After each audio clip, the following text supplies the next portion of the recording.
¿Cómo les va? Muy buenos días. Esta es la primera mañana. Estamos comenzando exactamente hora 11 en la República Argentina. Estamos en la previa de lo que va a ser el discurso de mañana del presidente Javier Milei. Apertura de ordinarias a partir de las 21 en el Congreso de la Nación. Comienzo con mis compañeros. Primero ella, Laura Serra. ¿Cómo le va, Serra? Buenos días. Y acá estamos todas de naranja, mire cómo vengo, ¿eh? Todo en color amanecer. ¿Vio? Cuando el sol se pone ese color. Ponele un, qué sé yo, un salmón. O atardecer Exactamente. también, o atardecer también, ¿no? También, exactamente, También, exactamente. ¿Cómo le va cantando? ¿Qué dice? ¿Usted tiene un tono más clásico como Yo tengo los un tono nuestros? más clásico, sí, porque bueno, son días de ceremonia, ¿no? Yo tengo un traje mañana, salmón, pero viste, pensé que venía con un color parecido a Serra y opté por esto. no va a faltar oportunidad. Tenemos mañana la apertura de sesiones a la noche, tarde, 9 de la noche de un viernes. Sí. O sea que trasnoche de comienzo de fin de semana y antes hoy a las 14 horas te voy a estar contando porque va a ir a mi bicameral, la bicameral de trámite legislativo, que es la que debate los decretos y se va a reunir por segunda vez. La semana pasada definió la presidencia y ahora quiere definir un cronograma de trabajo.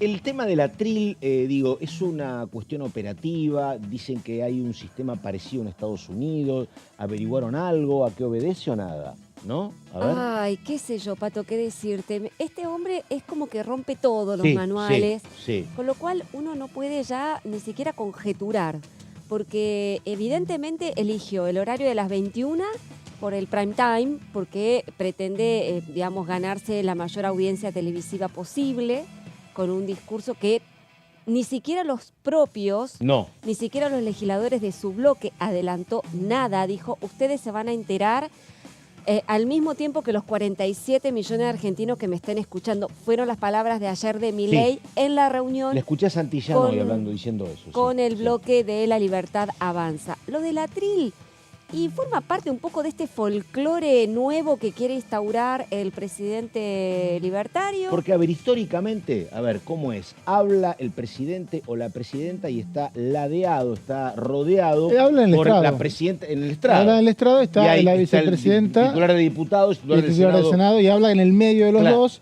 y ahí hace su discurso sentado, habitualmente el jefe de Estado de turno, con las dos figuras alrededor. Están las fotos de cualquier asamblea legislativa que se pueden ver, después se paran, saludan los tres. ¿Y acá sería parado? Acá sería, no, acá sí, sería parado. El atril está ubicado exactamente delante del estrado y es un escalón abajo del estrado y un escalón arriba de las bancas. Ayer me lo fui a ver para medir un poco eso. No es exactamente en el llano de las bancas, es un pequeño escalón arriba. Lo que sí está adelante donde habitualmente están los taquígrafos, que es donde en las asambleas... Es el riñoncito. Exactamente, es el semicírculo que en las asambleas legislativas suele ubicarse ahí el bloque peronista del Senado, el bloque ahora de Unión por la Patria, o sea que los va a tener a unos centímetros. Y eso, la verdad, me llama un poco la atención, ¿no? Sobre todo, uno ya empieza a imaginarse cosas, ¿no? Pero Milei, que se pone tan nervioso con las toses, por ejemplo. Sí, digo, claro. Lo pongo en términos un poco graciosos, ¿no? No, pero fue un dato histórico. Pero el tema es que Milei se incomoda mucho con el ruido externo o con el movimiento externo cuando él está hablando. Lo que dice Mauricio, teniendo a los senadores, sobre todo los de Unión por la Patria, que van a estar, que son la mayoría, o prácticamente la mayoría en el Senado, sentados a tan poquitos centímetros de él, digo, y seguramente van a murmurar, seguramente van a decir alguna cosa. ¿Cómo va a actuar el presidente en ese caso? Digo, es una situación, en cambio, estando en el estrado... Hay una distancia. Hay una distancia, uno no escucha lo que dicen los legisladores que están abajo, o escucha muchísimo menos que estando tan cerquita. Con lo cual, la verdad, no me cierra el porqué del atril tan cerca de los legisladores. Yo busqué, dije, cuando apareció, entré a buscar bibliografía, digo, debe haber alguna explicación clara y no hay nada demasiado contundente. No, me parece que es un tema estético. Él quiere diferenciarse de lo que son las habituales presentaciones y a su vez quiere imitar lo máximo posible lo que es la escena estadounidense, donde el presidente habitualmente habla en un atril. No podía hablar afuera porque así lo establece la Constitución, que tiene que dar un informe ante la Asamblea, o sea que no le queda otra que hablar hablar ante los legisladores por primera vez en su vida, porque en diciembre no quiso hacerlo, y la manera de diferenciarse era este atril, y esperemos ver un Milei académico, ¿no? Porque Milei tiene la faz de campaña y también tiene esa parte académica donde agarra los apuntes y empieza a hablar un rato largo. Lo vimos en Davos, lo vimos en Estados Unidos el fin de semana. Creo que este es el ámbito para que tenga esa postura, pero de vez en cuando sabemos que las asambleas tienen afirmaciones fuertes de los presidentes que derivan en aplausos y hay que medirlas cuando se hace el discurso. No va a improvisar, claramente no es una figura... Dice que hoy no hubo reunión de gabinete porque se dedicó a Se dedica, claro, él escribe cada palabra que dice, ¿no? Sí. Yo lo he visto en los actos de campaña, inclusive en los búnkers de campaña, donde se tomaba un tiempo antes de bajar a hablar para definir bien cada palabra que quería decir. Vamos con el diputado del socialismo, diputado por Santa Fe, Paulón, un diputado que habrá que ver lo que dice ahora, pero que se manifestó muy en contrario de la prohibición del lenguaje de género en los documentos oficiales. Paulón, a ver. El horario que ustedes conversaban, esto si toma alguna costumbre norteamericana, etcétera, creo que hay una decisión fundamental que tiene que ver con que tenga el mayor impacto posible su discurso, por eso elige el prime time. En el decreto del presidente decía 21 horas, a nosotros la convocatoria nos llega a las 20, entendemos cerca de las 21 estará comenzando a dirigir su mensaje. Básicamente este es un presidente que gobierna para el algoritmo y el fandom, esto es, todas las acciones y decisiones y anuncios que vemos tienen que ver con llegar a un público que acompaña al presidente o que le interpreta que espera esto, y seguramente como cuando Santiago Caputo estaba muy preocupado para que sesionáramos un sábado para mostrarle a la sociedad que ellos podían hacer trabajar al Congreso un sábado, o en enero, como fue público a través de una viñeta del humorista Nick, bueno, acá pasará algo similar, era un viernes a la noche, en lugar de estar en sus provincias o descansando, los hacemos trabajar. Yo no tengo mayores problemas en eso, por supuesto. Me preocupa un poco el operativo de seguridad porque sé que se han convocado caceroleros, agrupaciones, instituciones y también partidarios de Milei. Creo que la noche no es el mejor momento en el barrio de Congreso para tener un operativo de seguridad. Esperemos que esté a la altura la fuerza de seguridad de lo que pueda ocurrir allí, que tengamos un discurso en paz, y seguramente va a ser un discurso en el cual el presidente vendrá a plantearnos en primera persona y frente a frente muchas de las cuestiones que ha dicho en las redes. Yo creo que va a haber un discurso vinculado a algún tipo de investigación o datos que hayan recabado de auditorías que han hecho en estos primeros meses sobre el gobierno de Alberto, y también encontraremos expresiones quizá un poco más amables de esta idea del Congreso como nido de ratas. Uno quisiera que no, que el presidente venga a tender un puente, porque bueno, tenemos a partir del viernes el inicio del año legislativo, hay muchos proyectos muy importantes para las personas, desde sostener el FONID o pensar un nuevo índice de movilidad jubilatoria, hasta algunas de las reformas que estaban en la ley ómnibus, que entendemos la intención sería enviarlas por parte al Congreso. Dependerá del tono y el temperamento con el que venga Milei el viernes, cuánta predisposición puede haber en la Cámara para escuchar y avanzar en estos proyectos que el presidente puede enviar. Nosotros creemos que hay una preocupación social, preocupación que hacemos nuestra y que no vemos en el gobierno en relación a la delicada situación social. Y eso incluye desde jubilados y jubiladas hasta las dificultades para iniciar el año escolar, los aumentos desmedidos de servicios y de transporte, por supuesto desde ya el salario docente. Se ha hablado mucho, este gobierno se ha llenado mucho la boca hablando de calidad educativa. Calidad educativa son docentes bien pagos, infraestructura escolar acorde y posibilidades de los niños y niñas de ir a las escuelas. Esto quiere decir alimentarse, tener un par de zapatillas, poder comprar una cartuchera con lápices. La educación requiere un esfuerzo desde varios aspectos, y por supuesto creemos que el Congreso ahí tiene para decir muchas cosas. Por eso entiendo que va a haber muchos proyectos de este tipo, que algunos ya se han presentado. Nosotros hemos acompañado el proyecto de Margarita Stolbizer de restitución del FONID. Creo que en los primeros días de estas sesiones ordinarias va a haber probablemente algún pedido de sesión especial para tratar este tema, pero también urge lo de los jubilados y jubiladas.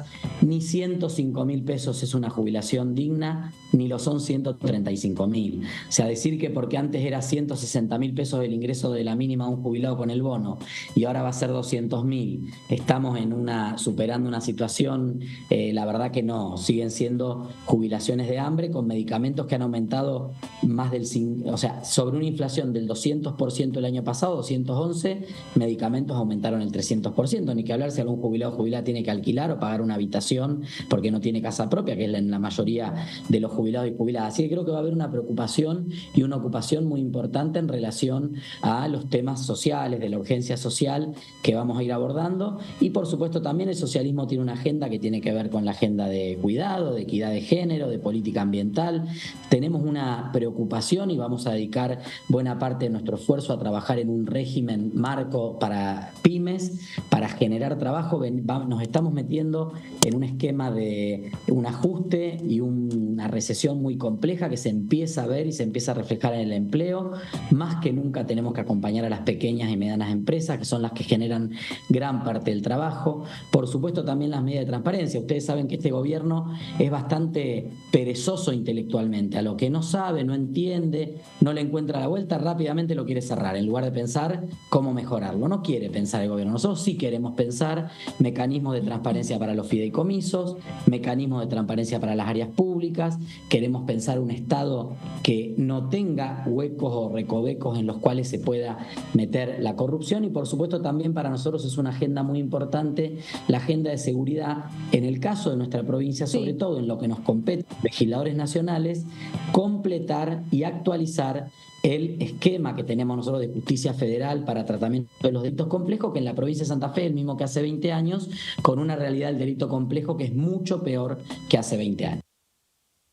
Bueno, ahí estamos, 11 de la mañana con 11 minutos, el señor Mauricio cantando y la bicameral que es temazo de estos días, porque tiene que ver con la posibilidad de acelerar, me parece, el tratamiento del DNU, ¿no? A ver, a las 14 horas se va a reunir la Comisión Bicameral de Permanente de Trámite Legislativo, que es la encargada de debatir sobre los decretos presidenciales. Esto va a ser a las 14 horas. Vamos a la placa siguiente, así vemos un poquito de qué se trata esta reunión. Va a ser en el Senado de la Nación. La composición de la Comisión Bicameral está integrada por 8 miembros de cada Cámara y toma decisiones por mayoría. Esto es que cuando hay una mayoría que no se puede llegar, porque son 16, habitualmente las comisiones acá en la Cámara de Diputados suelen ser número impar, si hay empate, define la presidencia. Por eso la semana pasada hubo tanto ruido en la definición del presidente, porque si bien es operativo, porque los dictámenes pueden ser de mayoría o de minoría, es importante quién es el presidente de la comisión. Vamos a ver cómo está integrada la comisión. Es Mariano Recalde. Tenemos 8 integrantes del Senado y 8 integrantes de la Cámara de Diputados. Mariano Recalde, María Teresa González, Anabel Fernández Agasti son los integrantes del Senado por Unión por la Patria, mientras que Víctor Zimmerman es del PRO. Esto es el Senado de la Nación, los 8 integrantes que se conocieron la semana pasada. Vamos a la placa siguiente con el resto de los integrantes del Senado, que tiene que ver con los miembros del resto de las bancadas. Está también el senador Juan Pagotto, está también el senador Juan Pagotto de La Libertad Avanza, quien la semana pasada, recordemos que la comisión se conformó la semana pasada y fue elegido Juan Pagotto, el senador de La Libertad Avanza, como presidente riojano, de esa comisión, ¿no? El senador riojano, exactamente. En esa oportunidad no se eligió el resto de las autoridades, que es lo que va a pasar hoy a las 14 horas. Vamos a la placa siguiente, si se puede. Ahí tenemos a Juan Pagotto, Luis Juez del PRO, Juan Carlos Romero de Cambio Federal y Carlos Espínola de Unidad Federal. Esta es el plantel completo del Senado que tiene la Comisión de Trámite Parlamentario. Hay 8 también integrantes de la Cámara de Diputados, que también fueron recién ratificados hace 8 o 9 días. Un poco era el motivo por el cual no se terminaba de definir lo que tenía que ver con la conformación de esta comisión. Faltaba integrarla con los 8 miembros de la Cámara de Diputados, que los vamos a repasar. Vamos un poco a la placa siguiente para repasar. Ana Carolina Gailar, de cada Cámara son 3 de Unión por la Patria, ¿no? Por eso nadie tiene mayoría, ¿no? Ana Carolina Gailar, Ramiro Gutiérrez y Vanessa Siley. Y en esta Cámara hay 2, a diferencia del Senado, hay 2 de La Libertad Avanza, que son Lisandro Almirón y, vamos a la placa siguiente, Oscar Sago, que es el presidente del bloque de La Libertad Avanza. También está Hernán Lombardi del PRO, Francisco Monti de la UCR y Nicolás Mazot de Hacemos Coalición Federal. ¿Qué va a pasar hoy?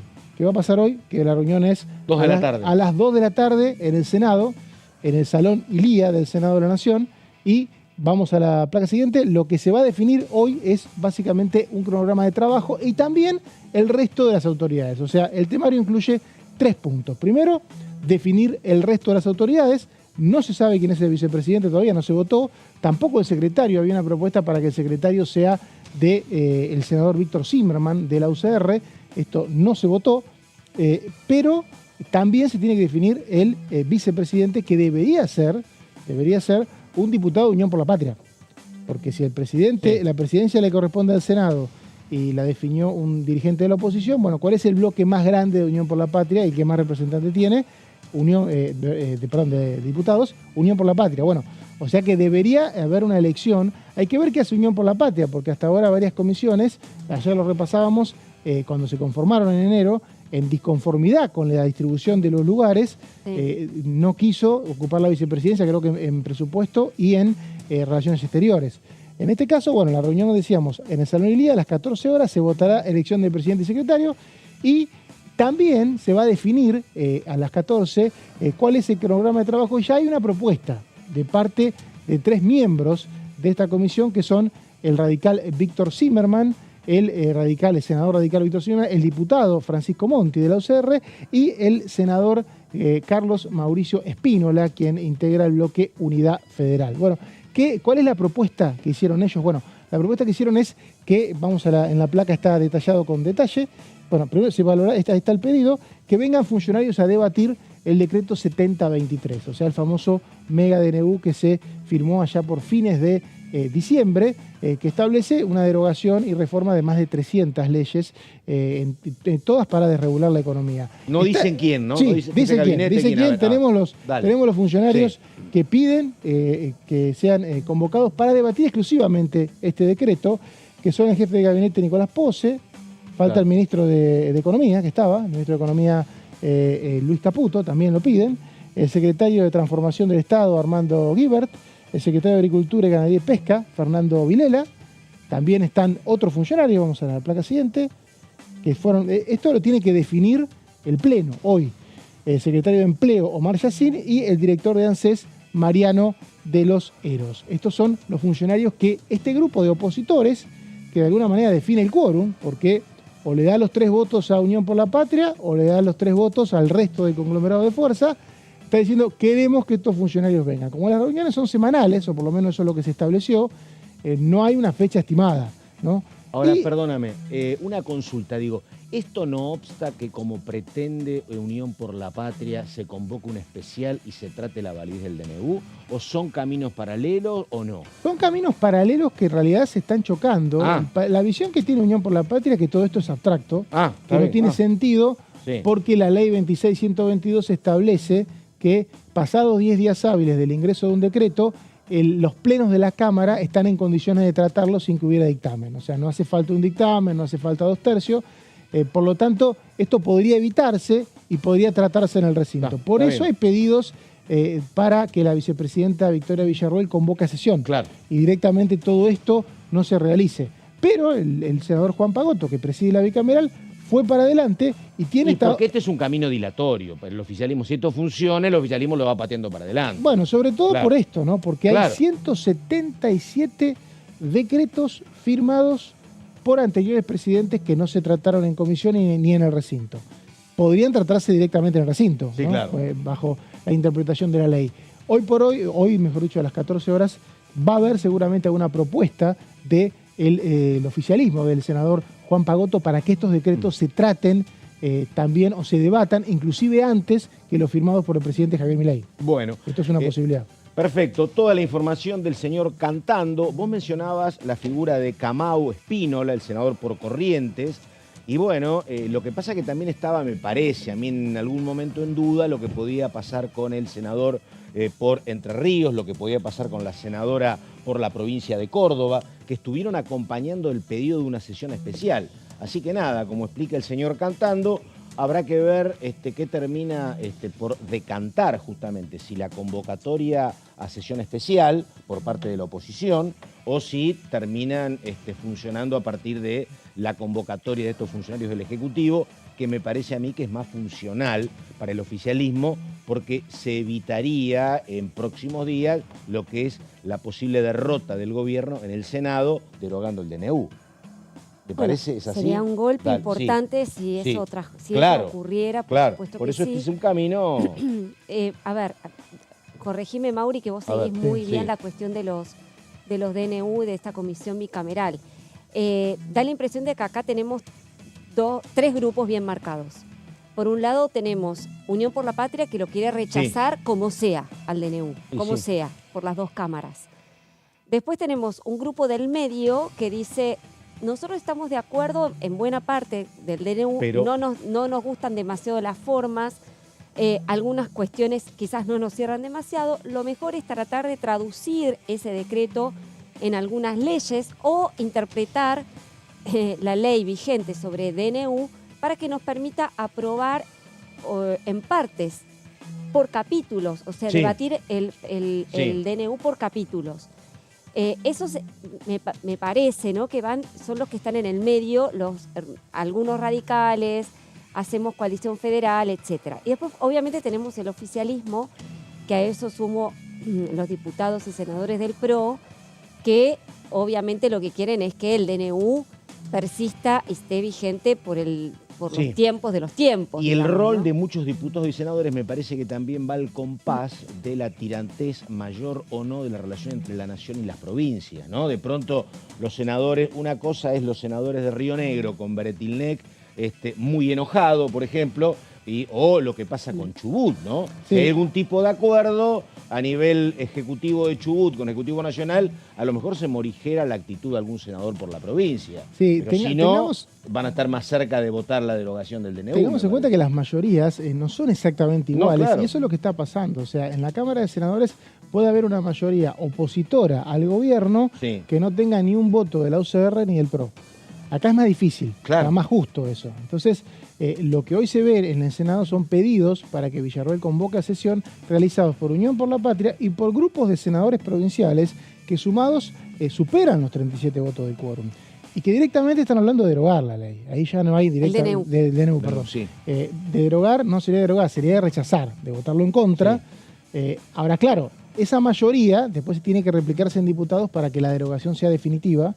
Y ahí es donde pasa lo que dice Laura, que hay un sector de la UCR que, siendo tan decisivo, se hace valer y pide, bueno, vamos a salidas alternativas, como debatirlo por parte. Hay proyectos presentados para una ley espejo desde diciembre, que esperan, que no es ni más ni menos que lo que se hizo en 2018, que se toma un DNU, se dejan unas partes, se sacan otras y se convierte en una ley.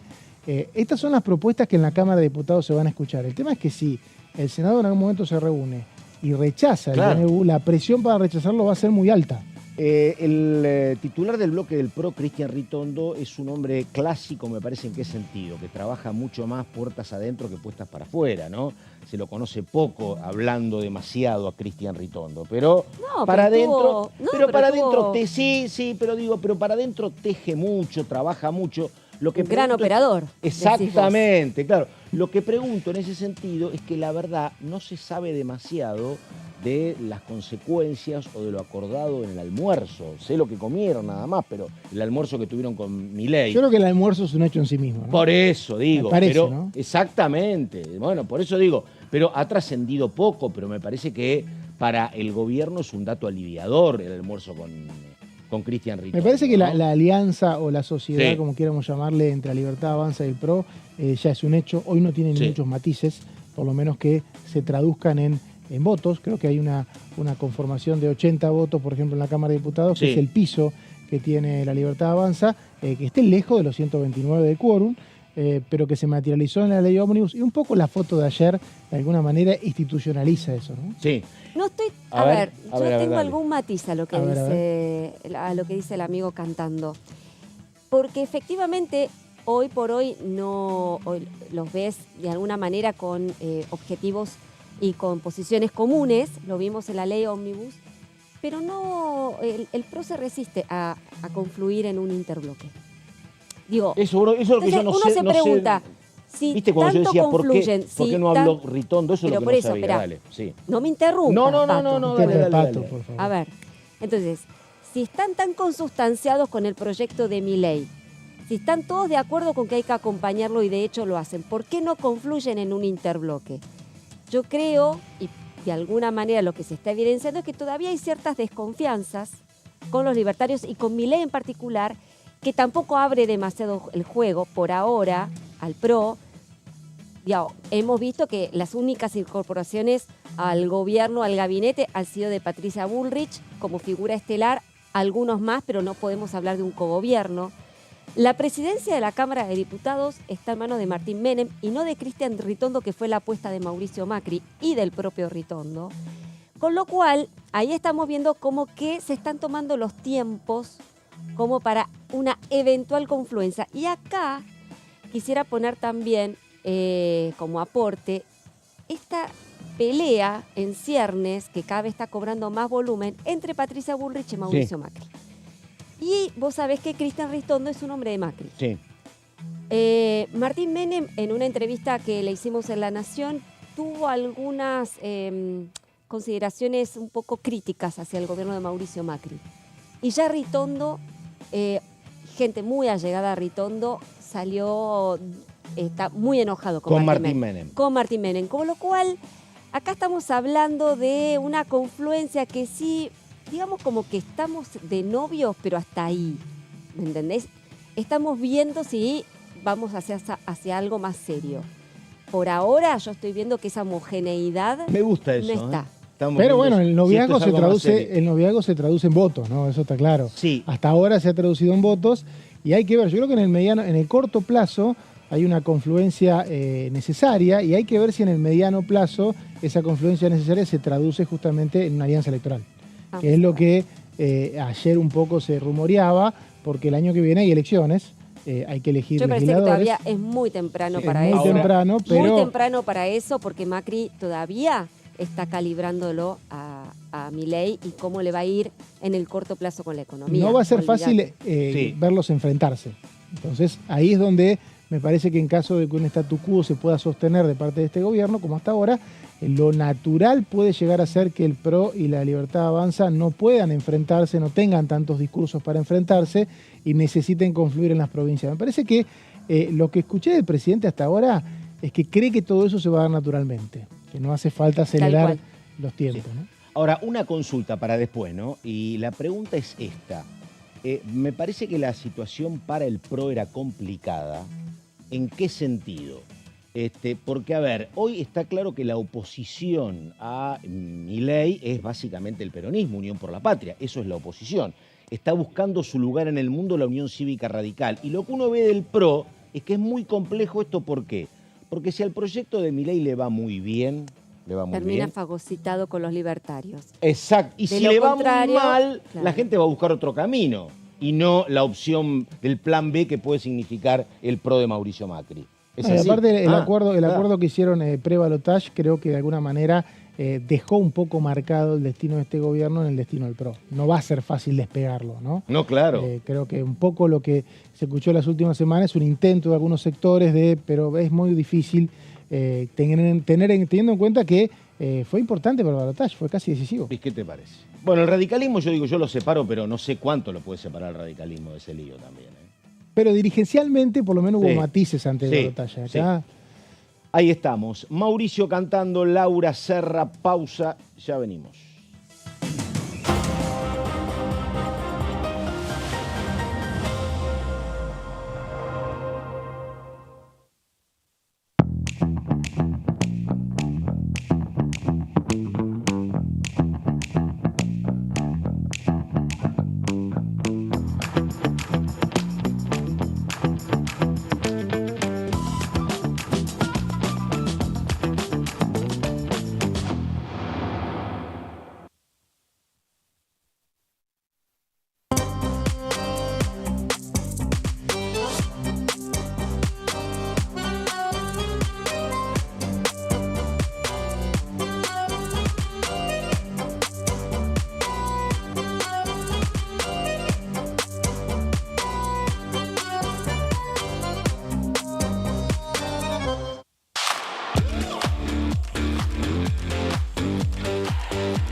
Las sesiones son el espacio donde los diputados debaten proyectos de ley para su aprobación, modificación o desaprobación. En una misma sesión se pueden tratar varios proyectos de ley. Desde el 1 de marzo, cuando el presidente las inaugura, se desarrolla el periodo de sesiones ordinarias. Entre el 1 de diciembre y el 28 de febrero se extiende el periodo de sesiones extraordinarias que solo pueden ser realizadas a pedido del presidente de la Nación. En el recinto, el bloque oficialista se dispone a la derecha del presidente de la Cámara, el bloque opositor mayoritario a la izquierda y en el centro los bloques con menos cantidad de integrantes. En el tratamiento, en general, los diputados tienen 7 minutos y los jefes de bloque entre 20 y 12 minutos conforme al número de legisladores que representen. La sesión es dirigida por el presidente de la Cámara de Diputados, que administra el uso de la palabra y las distintas instancias del funcionamiento. A la izquierda del presidente está el secretario administrativo, a la derecha el secretario parlamentario y debajo de él están los taquígrafos, que registran cada uno de los testimonios.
La Cámara de Diputados tiene 257 miembros.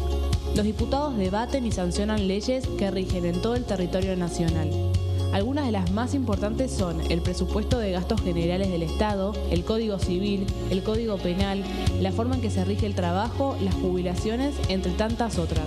Además, controla y hace un seguimiento de las políticas del Poder Ejecutivo a través de la visita de diferentes funcionarios o el pedido de informes, así como la posibilidad de realizar juicios políticos a los funcionarios. La duración de los mandatos de los diputados es de 4 años y pueden ser reelegidos indefinidamente. Desde el momento en que asumen y hasta el final de su mandato, no pueden ser acusados, interrogados judicialmente ni molestados por las opiniones o discursos que imitan desempeñando su mandato. Son requisitos para ser diputado tener al menos 25 años, 4 años de ciudadanía argentina y haber nacido en la provincia por la que se postula o haber residido en ella los 2 años precedentes. Se agrupan en bloques que expresan partidos políticos o afinidad ideológica. Existen también los monobloques integrados por un solo diputado.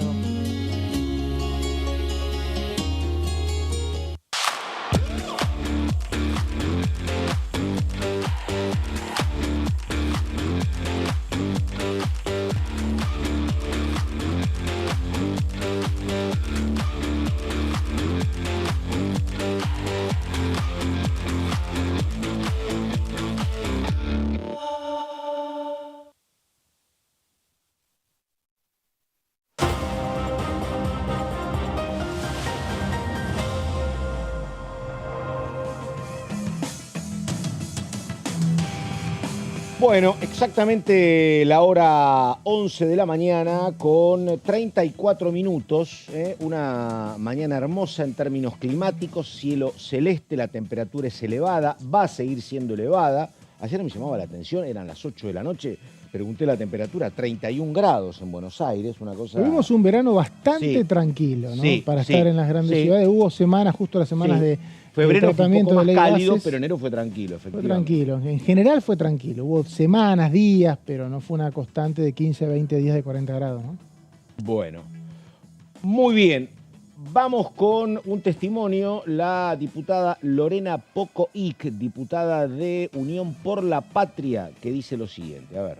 Son días muy, pero muy complejos para la Argentina y muy inéditos también, ¿no? Porque estamos primero atravesando una enorme crisis económica, social, política, institucional, pero en el medio de eso creo que está quebrado el contrato social básico de la democracia, lo que tiene que ver con el sistema de diálogo, de concertación, de búsqueda de consensos, digo, algo que todo oficialismo u oposición veníamos entendiendo en estos 40 años de democracia desde la Restitución, digo, por tomar las últimas décadas, y entender que bueno, por sobre todas las cosas están las necesidades del pueblo, que requiere de todos aquellos que tenemos una responsabilidad institucional, en este caso hablamos de gobernadores, intendentes, senadores, diputados, bueno, y el presidente la responsabilidad máxima de construir todas las mesas del diálogo posible para ir aproximando situaciones hacia donde él considera que el país debe ir, que por supuesto no la compartimos mucho. Yo creo que no tiene sentido ajustar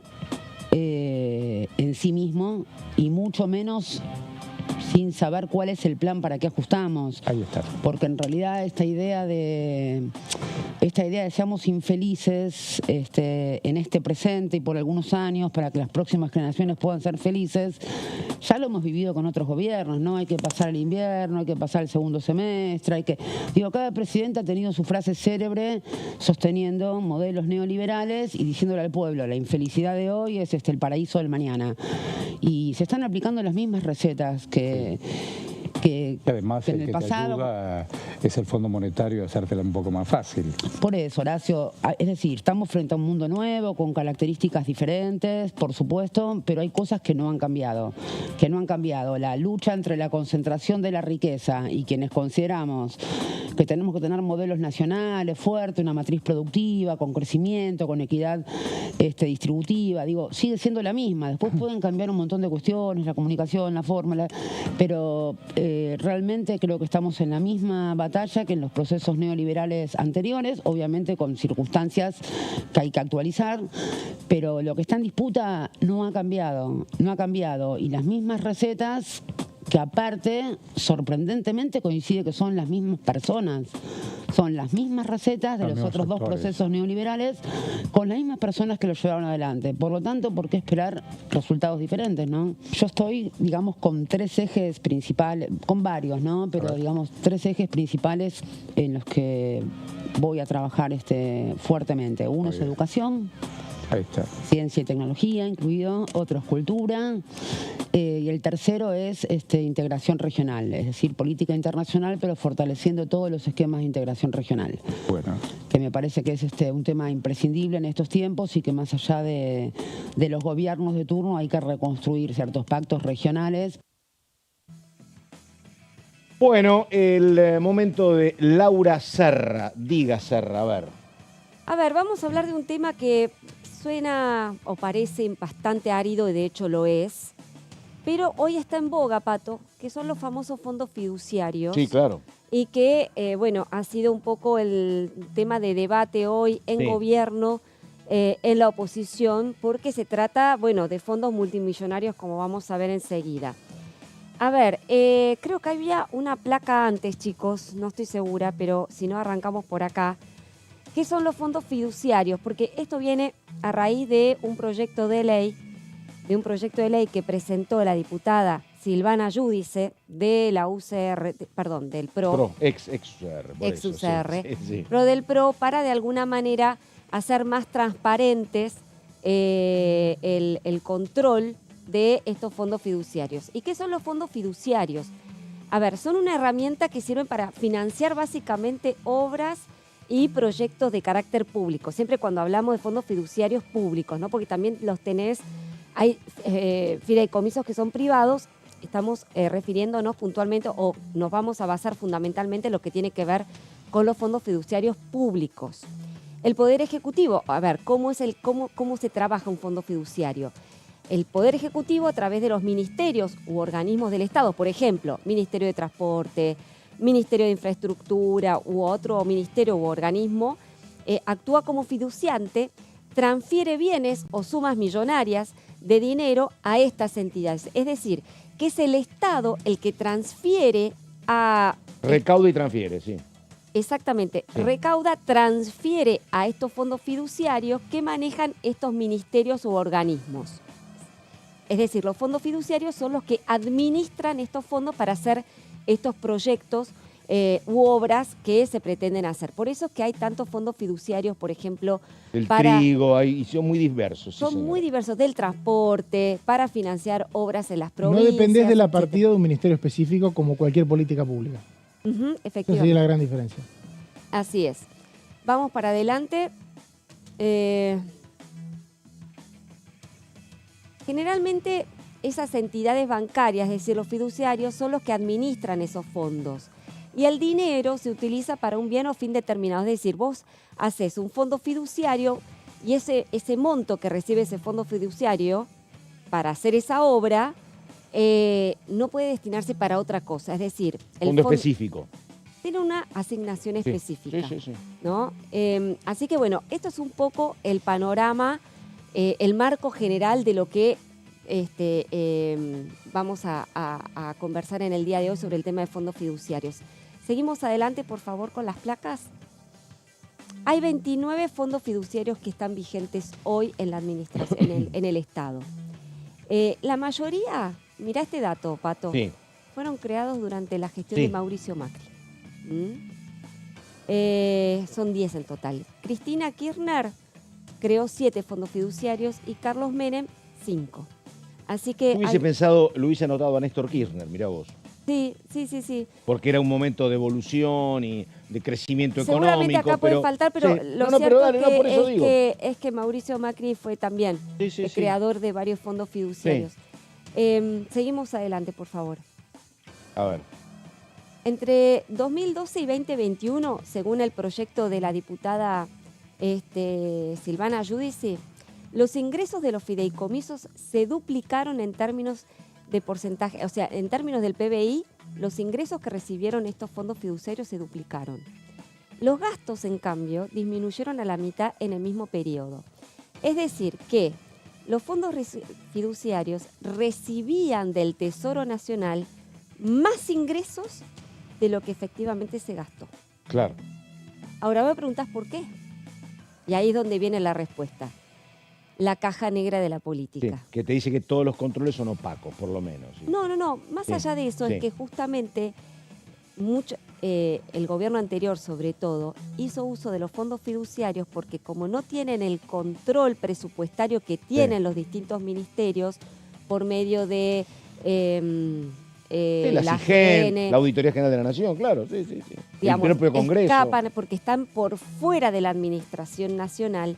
Entonces, los ministerios utilizaban esos fondos de manera discrecional o los giraban de manera arbitraria.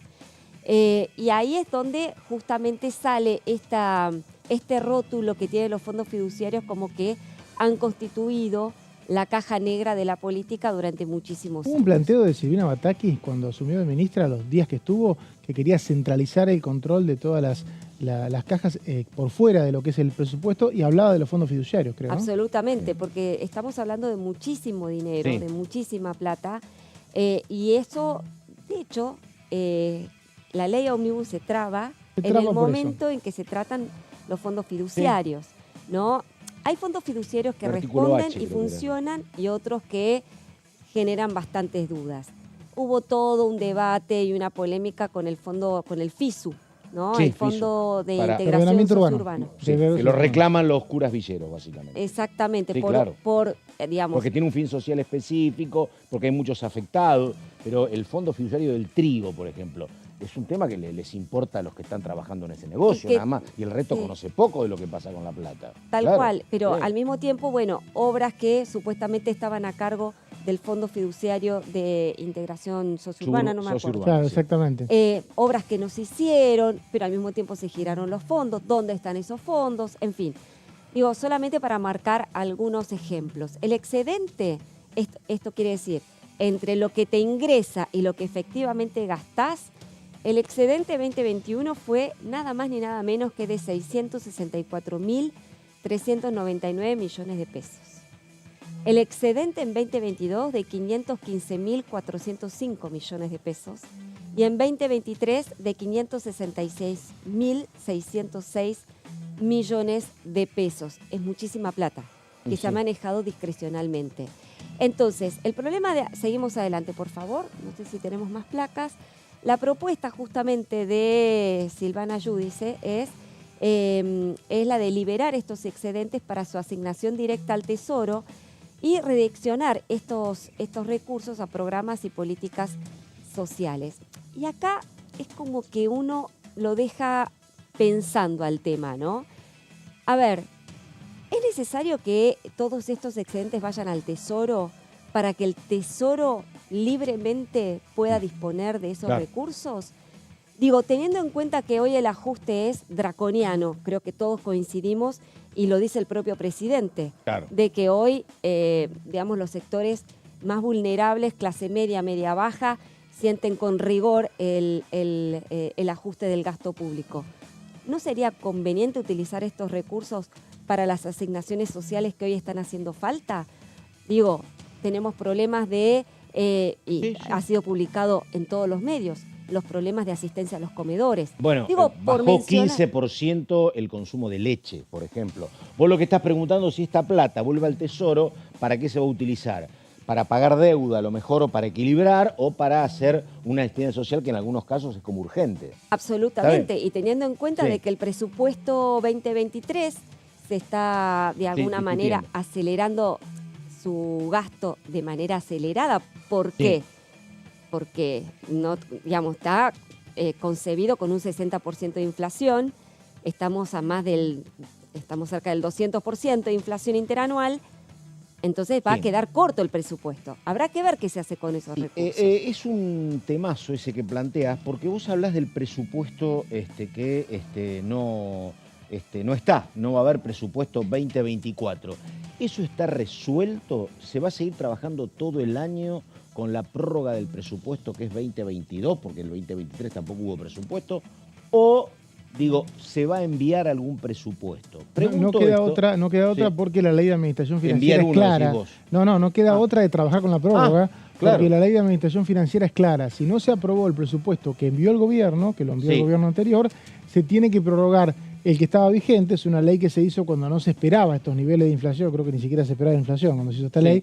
Y por lo tanto hay una licuación natural de las partidas. Lo que va a cambiar es que no falta tanto. En 7 meses tiene que llegar un nuevo presupuesto. 7 meses. El 15 de septiembre. Está bien lo que vos decís, Mauri. Pero todo depende de cómo vos vas pisando el gasto, que es lo que está denunciando también las universidades. Claro, ahí voy. Porque te están pisando mucho el gasto, te está dando la misma plata en febrero, o sea, están recibiendo actualmente la misma plata en febrero que en febrero 2023. Por supuesto. Que nominalmente, digamos, en términos reales, es muchísimo... 250%. Lo que pasa es que es una estrategia que le permite a los gobiernos la actual ley de administración financiera, que habla de prorrogar el presupuesto sin tener en cuenta esos casos. Ahora, pregunto esto porque algunas de las declaraciones que hizo el presidente, que se conocen hoy a la mañana en La Nación, creo, y en Infobae, creo que fueron para Financial Times, es que él descarta absolutamente que haya algún tipo de reacción social por medidas durísimas. Le preguntan específicamente por eso, por datos como que, por ejemplo, bueno, crece el desempleo, particularmente en el área de la construcción, de que se consume menos leche. Él descarta absolutamente. Y a lo mejor tiene razón, porque este es otro mundo gremial, no hay referentes gremiales. A lo mejor es cierto lo que pasa. Yo no sé, sin embargo, lo que puede pasar justamente con el tema universitario, que tienen que empezar las clases el próximo 1 de marzo y no va a haber presupuesto. Y en otros momentos clave de la historia argentina, uno recuerda el 2001, el sector universitario fue decisivo para plantarse y oponerse, ¿no? En su momento, para las políticas de Ricardo López Murphy. Yo creo que a lo mejor no hay clima para que los trabajadores o los más golpeados protesten. Pero el estudiante, voy a utilizar una palabra vieja, el estudiante es bullanguero por historia, digo. La verdad, no sé si no puede haber algún tipo de reacción, más que no hay recursos. Vos no hay decano con el cual no hables, o rector, que no te diga que no tiene plata para el mes que viene.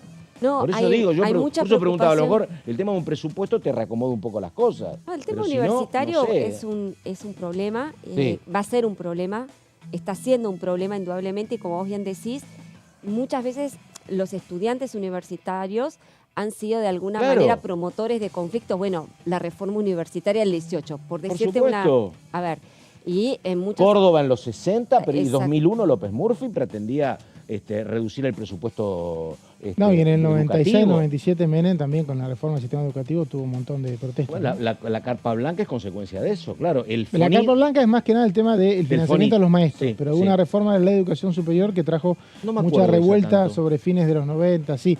Bueno, acá el tema es concreto, si el gobierno sigue pisando las partidas va a tener problemas con todos los sectores, las universidades son las casas educativas que financia Pero la aunque nación. no las pides, como dice Laurita, aunque no las pises, son partidas que se han devaluado un 200%. No, bueno, que eso es tenerlas pisadas. Eso es Bueno, tenerla- está bien, sí, está bien, Claro, yo sí. digo, en realidad lo Ni que siquiera en te realidad, habilitan eso, claro. pisada lo que decía es Está bien. que mantener la proyección del año pasado. Si no hace el gobierno un replanteo, en el caso de las universidades es un problema, porque lo que me decía el otro día un legislador que están impulsando muchos proyectos Y sí. por estos temas es que la Universidad Argentina, por lo menos, el 80-90% de su presupuesto es salarios. Claro. Entonces, si tenés problemas en las partidas, no podés pagar salario. Y no había tantas vacantes, me decían, en varias universidades, en la mayoría no hay tantas vacantes de concursos. O sea que tampoco podés hacerte el piola de decir, aprovechar que tengo una vacante en concurso, saco una cátedra y pago un sueldo menos. O sea que tenés que darle de comer a los docentes todos los días. Sí. Si eso no se puede hacer, dicen que se están gastando casi todo el presupuesto, lo que va a pasar es que te vas a gastar todo el presupuesto más rápido Exacto. y a mediados de año o menos, antes de medio de año tiene que haber Y una... Y no todo son lo otro solamente las operativo, universidades, claro. porque hay hospitales escuela también. Claro. El clínicas, Esas hospital clínicas, escuela. por ejemplo, es Claro. un tema. Sí, sí, sí. No es, a ver, no es solamente, Y eso pasa en la Universidad Nacional de Rosario, también tenés hospitales de escuela. por supuesto. En Córdoba también, Por efectivamente, supuesto, claro. por supuesto, porque Sí. a ver, lo que rápidamente salen los libertarios o la gente es del PRO, el macrismo, es a cuestionar las nuevas universidades que se Claro. crearon a su juicio con fines, digamos, de políticos, ¿no? Sí, las sí, universidades, cajas sobre todo políticas, sí, cajas sí, sí, políticas, sí. en el conurbano bonaerense sobre todo, o en provincia de Buenos Aires. Pero acá estamos hablando ya de Sí. una estructura que afecta a todo el país y que no solamente tienen fines académicos estrictamente, sino que tienen fines sociales muy importantes, ¿no? Y que, bueno, afecta todo Sí. también el proyecto de vida de una persona. Sí, habrá También. que ver si el gobierno imagina, cuando esto lo deben estar discutiendo, imagina que va a haber alguna carta económica para abril o mayo, que es lo que ellos te dicen, mirá, marzo, febrero, abril son los peores meses, después van a llegar la plata de la soja, que tenés algún problema, pero vamos a estar más aliviados, van a ingresar más dólares. A lo mejor, como dice Cantando, empiezan a descongelar o empiezan a dejar de tener pisados estos recursos a partir de mayo, no sé. Claro, sí, la quiero apuesta, imaginar me parece que la están apuesta del pensando en gobierno, eso. la apuesta La del verdad que no gobierno sé. creo que es estirar el tiempo Sí. para que en esos momentos uno usa Sí. la palabra pisado, pero justamente dejar de tener licuado el gasto sería lo correcto, y ahí se Sí. empieza a reforzar. Ahora, en ese momento las universidades no van a tener más plata para pagar los sueldos de ahí a diciembre, o sea Sí. que ahí la tensión va a ser extrema. Bueno, consulta, quedan 2 minutos. Enseguida el señor Horacio Embón, Pablo Varela y más compañeros, pero digo, ¿habrá algún anuncio económico? Ayer había un colega que decía que no iba a haber anuncios A mí económicos. me dijeron herencia, Ah, mucha herencia y detalles de lo que es este trimestre económico, que está muy contento el presidente Javier Sí. Milei porque logró equilibrio fiscal y financiero, que no es menor, en enero, que lo esperaban para abril, me decían. Entonces, un poco ayer en la reunión con los diputados, planteó el presidente que eso hay que remarcarlo para tener en cuenta lo que hay que hacer de ahí en adelante. Y me hablaban también de que la seguridad va a ser otro tema, ¿Ah, sí? de que puede haber proyectos, quizá no los anuncie, pero es uno de los temas que va a destacar de su gestión Milei. En Santa Fe hay, no sé si ya uno puede decir queja, pero hay cierta decepción porque la verdad lo que se prometía en materia de seguridad para la gran pelea con el narco ha llegado apenas en cuentagotas. Estaban esperando más decisiones. Milei está muy y llegaron contento con pocos. los temas antipiquetes. Creo que va a hacer hincapié en eso. Antipiquete, Sí, antibloqueo. pero sería bueno que se dedicara, como bien dice Pato, a Sí. los problemas estructurales que tiene que ver con el narco. En Rosario en- pasó poco, ¿eh? Sí, Sí, poco, y poco. sobre todo por el compromiso de Patricia Bullrich durante la campaña de que Sí. si llegaba a ser presidenta iba a focalizar toda la Sí. energía en el combate contra el narco y el crimen organizado en Santa Fe. No ha pasado casi nada. Y Puyaro, bueno, ahora está en una posición un poquito equidistante. Yo no diría crítica, pero equidistante del gobierno nacional. Espero, ojalá que no sea una suerte de, no no de represalia, No, pero por sí eso. de Pero distancia de altísimas Patricia autoridades Bullrich. judiciales dijeron, está pasando poco. Sí. Muy bien, Laura Serra, hoy de color salmón, como dijo ella. Serra, muchísimas gracias. Gracias. Señor Cantando, nos estamos viendo en cualquier momento. El martes, por lo menos. Enseguida la continuidad periodística de DTV. Nada más, gracias. Buenos días.